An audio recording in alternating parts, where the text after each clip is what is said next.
And the Grammy goes to The Last Days of Oakland. Yeah! Yes, baby! Yes, baby! Walk.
Now, there's a part of your story which I've shared with so many people. Mm-hmm. Your time as a street musician. Yes. And the time frame, spending 1 year. Yes. Performing in the streets. Right. Just getting better, collecting.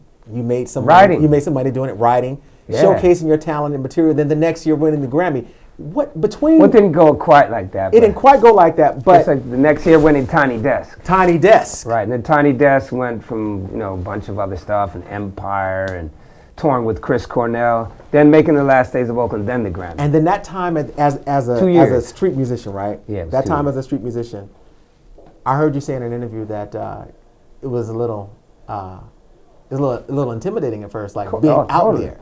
Hey, but the thing that I tell people, I know very few musicians who would actually do that. What was what compelled you to say, I'm going to go out and be at the BART station? I call it your BART station tour. What compelled me to play on the streets was not giving a fuck. And I think that's an important part of being an artist, is that when you can reach that point, that's beautiful, because you're just there for the essence of making that connection with people. I thought I had something to offer. Mm-hmm.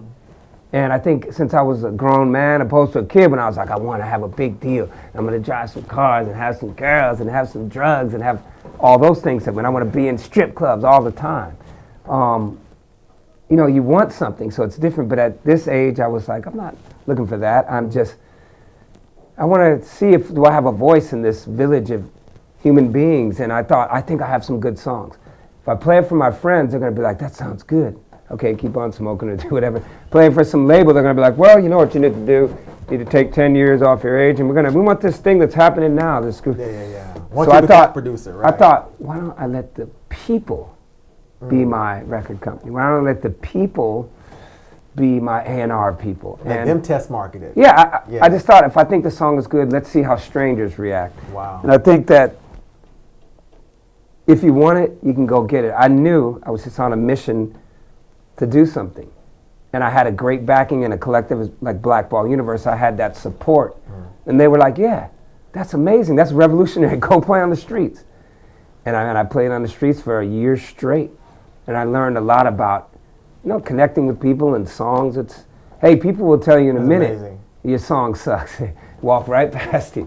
And you can, take that, learn from it, or go cry. Wow. So I knew then. I think, and then with Tiny Desk, I did like one take. I didn't care. It was more about, I want to connect with people. Yeah. I don't care about these awards or winning this or commerce. It's irrelevant. I knew one thing, of course, from growing weed.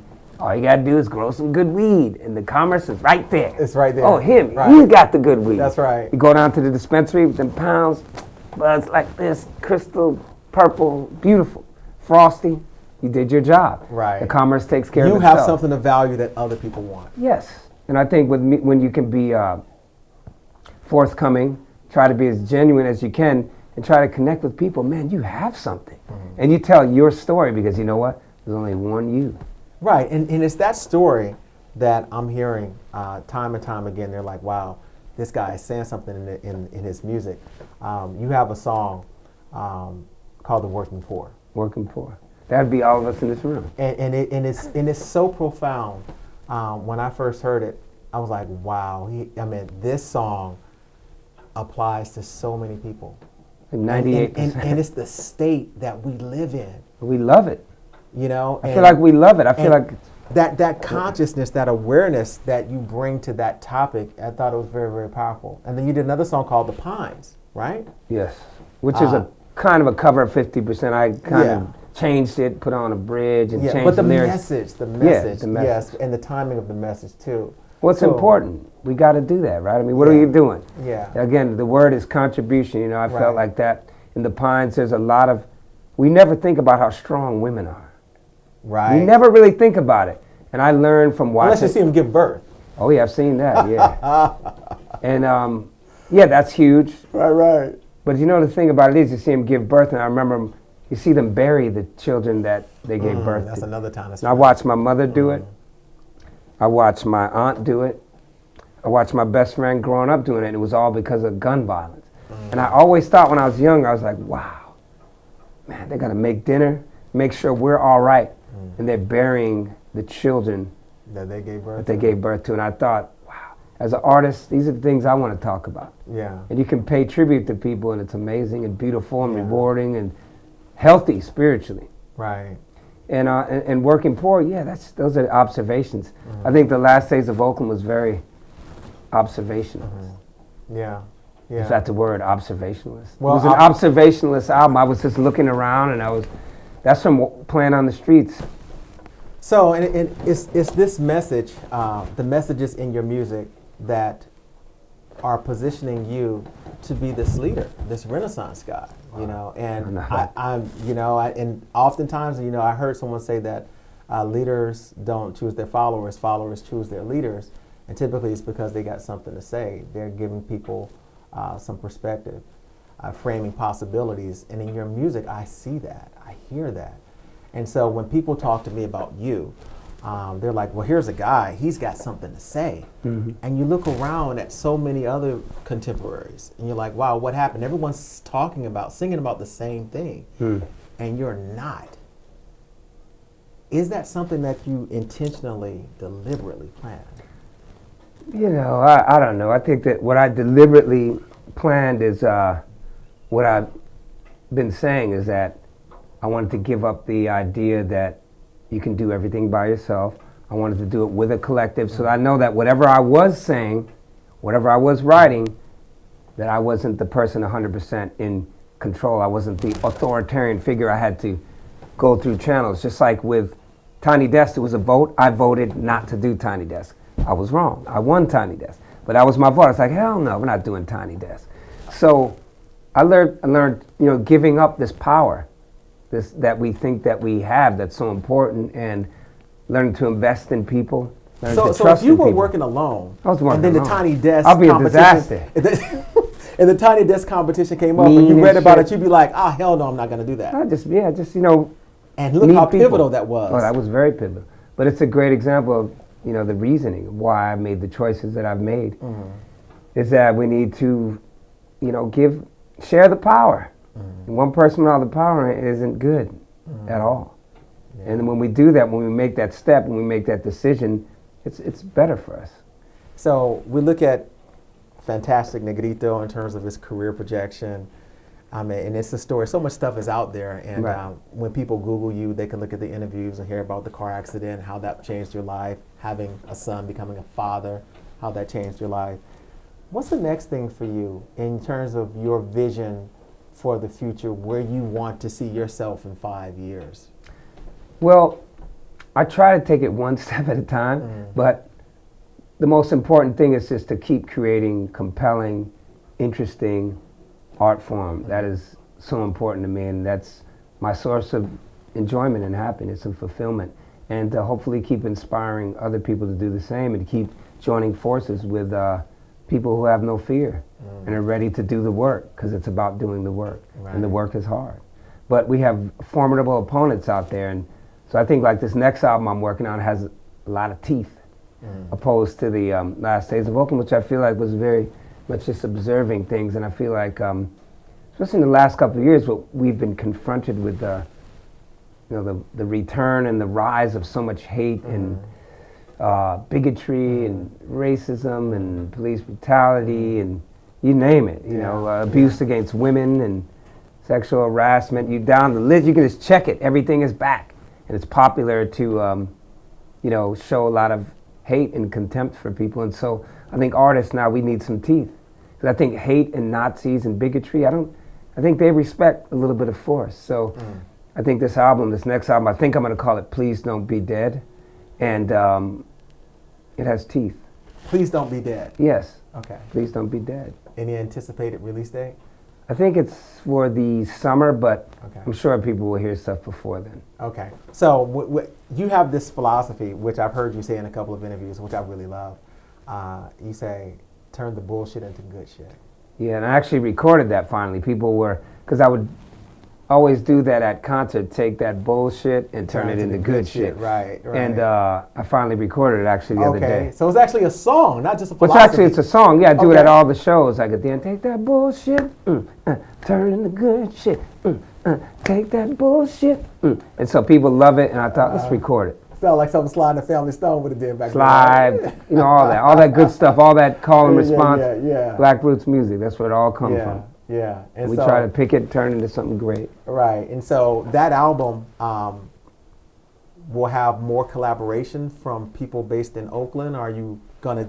Because I'm sure there are people that want to work with you internationally. Yeah, I mean, international now. Yeah, international. Thank God that I got there through the power of the people in the Bay Area, and through the power of being in the collective Black Ball universe. That's what got me there.